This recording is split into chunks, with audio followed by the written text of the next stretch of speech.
Sorry, we had some technical difficulties here at our headquarters, and apparently somehow the tech, uh, uh, technology made a dual. So I deleted one of them, few streams. Unfortunately, I deleted the one which was going and not the one which is the other one. However, thank you for your patience for being here. And I'm really looking forward to dealing some of the issues with you. What I'll be focusing on more often right now is Afghanistan. What I'll be focusing on more often. Afghanistan, basically, that's red hot. We need to discuss that in detail. Exactly what Pakistan's position is and what the Taliban position is. And then you've got India running around in the background trying to act spoilsport. But anyway, that's another one. Also, Iran is reaching a focus also. Now, let's talk about number one, what are the Pakistan's conditions to talk to the Taliban? Number one, they're saying is strict action against the TTP and handing over its militants. Now, what they're saying is Afghanistan can't throw them across the border with a whole bunch of Kalashnikovs and grenade launchers and mortars. They're saying no, that is a cross-border attack. What they're saying is you hand them over at the border post as criminals. Okay. Second thing they're saying is that there should be complete peace along the Durand Line. And they're saying there should be a buffer zone inside of Afghanistan where there's no military or no one of these guys running around with their boots and their guns. And then they said there should be normalization of trade and cooperation will occur. Now, the first time the Taliban in Istanbul refused it. Pakistan said this is essential for our security, and Turkey and Qatar both agreed. However, the Taliban did not agree. However, Pakistan then finally, via Turkey, has made a final offer. And they said either you do it or there's going to be a regime change. That means they're going to back the opposition. We'll talk more in depth about that. But first, let us analyze what's going on. Apparently, there were airstrikes on Kabul, and people are calling it this is basically a Pakistani shift in its regional security to provide strong deterrence. However, DGSPR came online and said, we did not attack, we don't attack civilians. Now, does it mean there were no civilians killed or we didn't attack? I think it meant we didn't attack. Apparently, an attack did occur with some aircraft, and there were some drones involved. Now, we are saying we're not there, and yet the attack did occur, people did die. So it could be Americans. But we'll never know the truth of it right now, but we will be digging into it. The recent airstrike by the leadership basically is saying is alarmed the Taliban. And Express Tribune in Pakistan is saying the strikes mark a major shift in Islamabad's counter-terrorism strategy and its willingness to act beyond the Durand Line. Anyway, there's Zahiullah Mujahid, the chief spokesman of Afghanistan.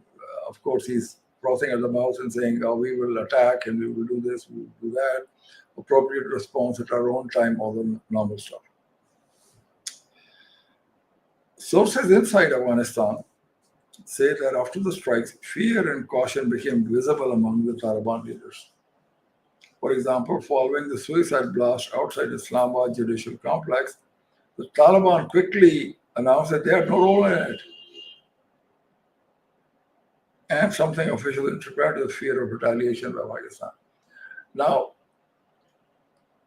somebody attacks FC headquarters, and they're all Afghan nationals, what we found. and we're going to deal in that, who they were exactly. But they think they're not involved. Now, while the Pakistan action, most people are assuming that the airstrikes were Pakistan, and I tend to agree with them. Either Pakistan or somebody acting for Pakistan that appears unconcerned about possible diplomatic backlash. I mean, even Trump said bad things are going to happen to you, Afghanistan. The report states that the global environment is now favorable for decisive action against the Taliban regime. Now let's analyze this recent attack a little bit, because Afghanistan says, no, we are not there. And everybody else says, yes, you were there. And the attack occurred in the southern area of the northwestern city. It involved 3 militants. All 3 were suicide bombers. One detonated himself at the gate. The other 2 managed to enter the compound but were shot and killed after that. Police are currently defusing explosives bought the city near the gate. They were defused and the rest. What happened was the force approached the gate and the blast occurred at about 8:11 a.m. And they were killed after that. There's a lot of CCTV footage and stuff like that. The airstrike, Taliban are saying, killed a woman, 9 children, Taliban. I mean, I don't know how much you believe these guys, because apparently some of the TTP, there was a report, some of the TTP leaders went back instead of sitting at the camp called Habatullah camp or Bamus Hall camp or this and that. They've gone back in the holes and hiding behind civilians. So I would say I would avoid any characters like that in my neighborhood. Pakistan has sent an ultimatum to Afghanistan and called it final message. Now, let me repeat. Pakistan has sent a message via Turkey to the Afghanistan, and they're calling it final message. They have said to the Taliban, you meet the security demands of 4 points you mentioned earlier. 4 points being strict action against the TTP, handing them over like criminals at the border, guarantee of peace along the Durand Line, creation of a buffer zone, and normalization of trade will occur after that. Second thing he made, Pakistan had made significant shift toward policy. According to senior diplomatic and intelligence sources, Islamabad has sent its final message to the Taliban leadership, making it clear the group must either choose a path of reconciliation or comply with Pakistan's security demands, or Pakistan's regime change. Fantastic chess move. In other words, Pakistan is signaling a direct threat of political upheaval in Afghanistan. Diplomatic channels and trigger sources reveal that Pakistan developed the message Taliban through Turkey for months have been engaging, but nothing has been happening. Now, what exactly is Pakistan doing so far? Pakistan didn't look nicely on Muttaqi's visit to India, the foreign minister. I mean, it was comical, but anyway, that's one thing. Now, how is Pakistan engaging the opposition alliance? As you remember, for those people during the American occupation, it was called the Northern Alliance. The Northern Alliance, Pakistan has already contacted and met Hamid Karzai, the ex-Ashraf Ghani, the National Resistance Front leader, Ahmad Shah Massoud's grandson. Also, the famous Rashid Dostum, he's an Uzbek commander, and members of the Afghan Freedom Front. Now, what Pakistan has offered them is political space, safe passage, safe presence, office facilities, and a consideration of organizing a structured Afghan opposition. That means insurrection, which may be supported by Pakistan Air Power and Pakistani forces also. The proposal is also being extended to Afghan women leaders, activists, democratic groups, and reflects Islamabad's broader strategy to counter Taliban influence. Bringing to your attention again, Afghanistan is 42 million. out of which 40%, 16 million are the Taliban Pashtun speaking. And of these, only half of them are male. And out of those 8 million, how many are actually Taliban remains to be seen. So they are not very well liked by other ethnic groups. But because of the Pakistan support and the rest, these guys have been able to stay in power. Now the time for change is coming. Now, the other part which is coming very close to fruition is Iran. Israel has started its octopus doctrine on Iran. And the octopus doctrine is they start killing the senior leadership first. They just killed the Hezbollah's chief of army staff in Lebanon in a killing, and the Iranians strongly condemned that. They said Iran foreign ministry strongly condemns the cowardly assassination of the great commander of Lebanese Islamic resistance, martyr Hatem Ali Tabatabai. Anyway, I don't think I'm going to stop it. Tabatabai was the most senior Hezbollah commander to be killed by Israel since the start of the ceasefire. Did they violate the ceasefire? Yes. On Sunday, Iran's Supreme National Security Council, Ali Larijani, said there is no path left except confronting Israel, the false entity they call, following the killing of the Hezbollah commander.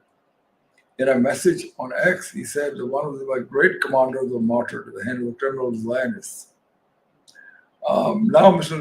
Larijani is in Pakistan and just met our President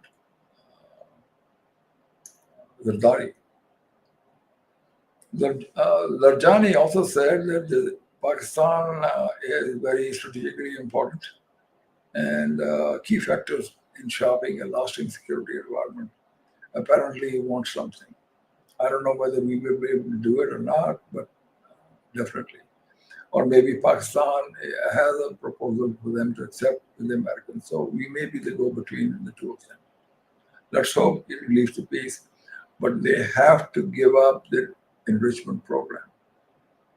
And they have to give up their ICBM program.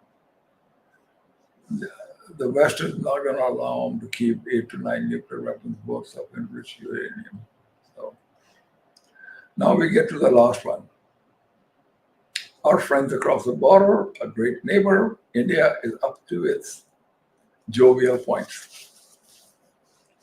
Mr. Rajnath Singh talked about the historical connection to India of our great province called Sindh, and suggested Sindhi Hindus have never fully accepted Sindh's accession to Pakistan in 47, and adding that the province will always be part of India's civilization and borders can change. All right. The last guy who kind of said that to Steve Talbot in 1998 was L.K. Advani, and he talked about Akhand Bharat. That disease, Akhand Bharat, goes back to Patel, one of the founders of India. Akhand Bharat goes even back to Chandragupta Maurya's time. Akhand Bharat is anything from the Mekong to the Euphrates. Now, these guys definitely smoking some kind of not good stuff they are on. But anyway, somebody will have to take this balloon and pop it. So at this stage, I like to say sorry for the technical difficulties. Hopefully we're on track. And now I like to bring our host, Sher Bano. Welcome, Sher Bano. How are you? Alhamdulillah, I'm fine. What about you? I'm fine. Quite a bit of a hiccup here, you know. All right. Anyway. Okay. So, all right. So, carry on. Okay. Let's move toward the question. So, let's talk about the Peshawar suicide attacks and security failure first. A coordinated suicide assault on the FCHQ left multiple officers martyred. The question is that does this attack signal a new phase of urban terrorism? And what does this reveal about gaps in intelligence and parameters of security systems? I think number one, it's not new. They've been doing it before. Remember, we lost 100,000 civilians in the earlier rampage. The problem here it is there definitely is intelligence degradation. I mean, we are not getting the information in time to prevent attacks like this. So that is expected because we are going through a political upheaval, and when people don't have confidence, intelligence degradation does occur. Anyway, moving beyond that, I think we'll have to cut off the source of evil at the source, which is in Afghanistan. And I think the second part of your question was we have to tighten ourselves up. Like in Islamabad now, we are getting M tags for vehicles. And I hear they're going to expand that to include motorcycles. So they're not going to allow anybody in Islamabad without these ones. Now, if this succeeds, they may extend it to other areas too. So we'll have to tighten our belt. And I think no matter how much, which side of the politics we lie on, for our own sake, we should support our military establishment. Because without that, it's worse. Now, I hope I answered your question. Yes, exactly. You have answered it. So, moving towards the Pakistan and Afghanistan tensions after the airstrikes. So, as you have said that the airstrikes were carried out in Kabul, the Taliban has threatened as a response. So, are we entering a dangerous cycle for tet-and-tat escalations First, that let me could show you. destabilize the entire Western Front? Yeah, let me first show you uh, where they're saying this is occurring. Okay, just for ourselves. Mm-hmm. Sure. If you can see this map, what the Taliban are saying that they attacked in Konar, Khost, and Patika. You can see this map, right? Okay. So that's where they're saying Yes. we attacked them. Okay, so it's really not in Kabul or someplace. It is very specific, and as you can see, these are directly next to the Pakistan's border.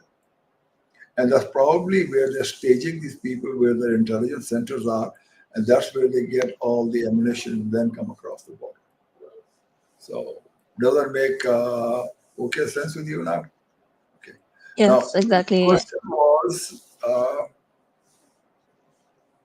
yes, all of this is facilitated by the Afghan Taliban. I mean, in my view, there's no difference between the Afghan Taliban and the TTP. Mm-hmm. Okay. All right. So, They're one and the same. mhm. True, some TTP people will be Pakistani nationals, but so far, all the people who have come and bombed and killed are Afghan nationals. So they're definitely not a Pakistani Okay. tint to it. However, the worst part, bad part about this one is we should have picked up on this from my intelligence, but there is some intelligence degradation there, definitely there, which has to be fixed. All right. Did I answer your So, question? moving towards the yes, exactly. And thanks for clearing up the exact location which I mispronounced. So, coming towards the India's defense minister's statement on Sindh, as you talked about. So, are these provocative remarks election politics or strategic signaling or an extension of the border narrative targeting Pakistan, especially? I think it's kind of giving moral support to the Taliban, Afghan Taliban. But I think the thing about borders can change is a very childish statement. Okay. Pakistan can also respond. Say, okay, you say so. So can we change the border also? Oh, we claim up to Delhi. And by the way, culturally, we are closer to the Punjabis, the Sikhs. So you please get out of there, Culturally, we're closer to the Kashmiris. What are you doing over there? We are culturally closer to the Rajasthan people because we've got the same culture. We do the Bhangra and everything else, while you guys are going Gatka and this kind of stuff. So culturally, we are here. Once you get out of that one too, it's a can of worms. These guys don't think right. These kind of comments bring instability to the region, and most countries don't like to hear about it. But it's immature-ish. And maybe they're trying to tell there's an organization running around in Sindhi, in sense called Sindhu Desh, and probably all Hindus. I mean, come on. When people start reacting to that, are they going to make life hell for the Hindus already? I mean, they're all downtrodden minority, and now on top of that, you heap this stuff on. Not fair. I mean, our minorities are already struggling, and now we've got somebody who's saying, "Oh, open season on send Hindus." Come on, it's not right. Send Hindus basically are Dalits, the truth. So, I mean, I don't think there's any cultural love and affection from this Brahmin called Rajanath, or the Brahmin called Modi, or a Brahmin called Amit Shah. They won't even let these guys saya bhi nahi aane denge apne upar. So this is all is bad. I mean, they're making some people's lives miserable. So it's not good. I would say it was bad taste, very bad taste. All right. All right. So, talking about the need for urgent security and intelligence reforms, what reforms in intelligence, counter-terror doctrine, border control, or foreign policy are most urgent for Pakistan to stabilize its security landscape? Actually, Field Marshal already done it. First thing is Okay. establish the rocket force, right?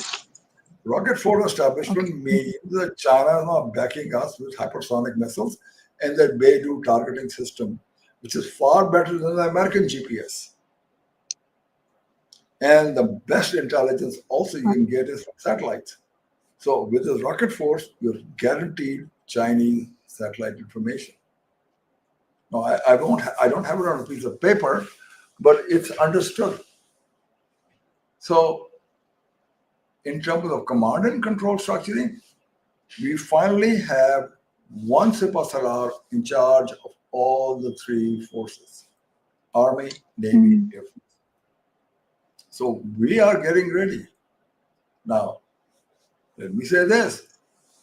What we are getting for sure is J-35s very soon.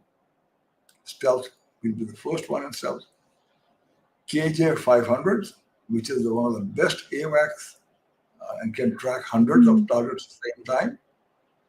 And also the HQ-19, which is going to make mincemeat of the BrahMos missiles, which is very same as the American THAAD. So it takes out those missiles way up earlier in the game. So that's what we've got there. And one of their, Praveen Sani, I always listen to that guy. He's an analyst in India. What he said is very simple. Pakistan is getting almost fully prepared for the war, and we in India, we are doing bayanbazi. We are running around with narratives. And he said narratives don't win the war. Fighting at a tactical level doesn't make you win anything. He said Pakistan is fighting at an operational level. And in the last time, the 4-day war, American Congress and their intelligence declared Pakistan was the victor in the conflict. I mean, you say, what does that mean? It means they gave a beating to the Indians and the Indians ran away. I mean, Americans can come next time and say, actually, Modi was begging Trump for a ceasefire.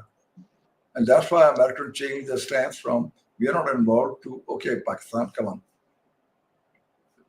You've done enough. The guys want to give. And we were nice. He said, okay. Because our Islam says, when enemies sue for peace, give it to them.